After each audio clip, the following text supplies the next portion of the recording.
Hello everyone, welcome to my channel.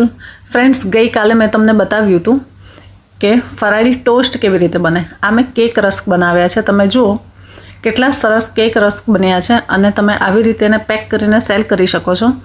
આનો full video મારે live session પર છે જ, તો તમે ત્યાં જોઈ શકો છો. તો મેં જે બેઝ બનાવ્યો હતો એને ઓવનમાં જ ઠંડો કર્યો હતો અને એના પછી મેં એને બહાર કાઢ્યો છે. તમે જુઓ એનું ટેક્સચર કેટલું સરસ છે.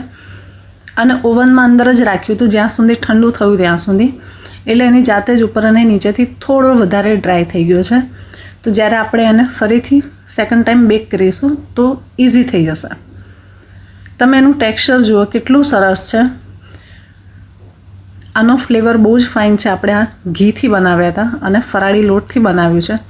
જે લોકોએ આ આખો વિડીયો નથી જોયો તો ફરીથી તમને રિક્વેસ્ટ કરું છું કે મારા લાઈવ સેશનમાં આનો આખો વિડીયો છે, તમે ત્યાં જોઈ શકો છો.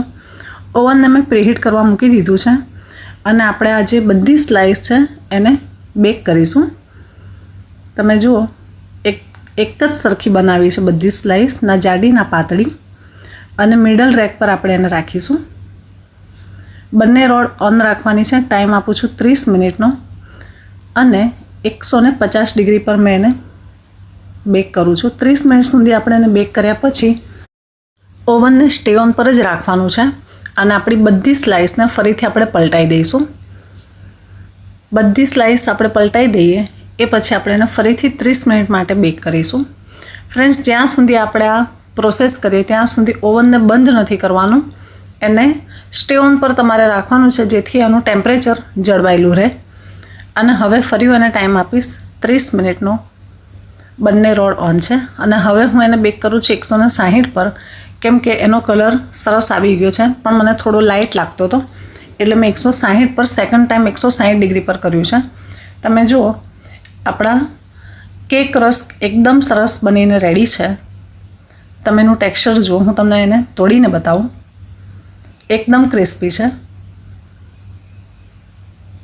આસાનીથી તૂટી જાય છે. ખાવામાં ખરેખર બહુ જ સરસ લાગે છે. એનો ટેસ્ટ એકદમ સરસ છે. ઘીનો ટેસ્ટ છે, ક્રન્ચી પણ છે. તમે આને એમને પણ ખાઈ શકો છો, ચા કોફી સાથે બી ખાઈ શકો છો. બીજું તોડીને બતાવું તમને. તમે જુઓ એકદમ સરસ તૂટી જાય છે, હાર્ડ બિલકુલ નથી. તો આશા રાખું છું કે તમને મારી આ રેસીપી ગમી હશે. હજી સુધી જો તમે મારી ચેનલને સબસ્ક્રાઈબ ના કરી હોય ને તો પ્લીઝ કરી લેજો અને સાથે બેલ આઇકન પણ જરૂર પ્રેસ કરજો. હવે તમે આગળ બીજું શું જોવા માંગો છો એ પણ મને કમેન્ટમાં જરૂર જણાવજો.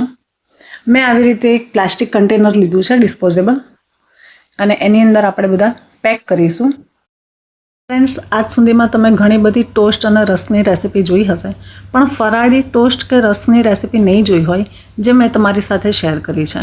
તો ચાલો ફરી મળીએ આવી એક નવી રેસીપી સાથે. ત્યાં સુધી બાય બાય.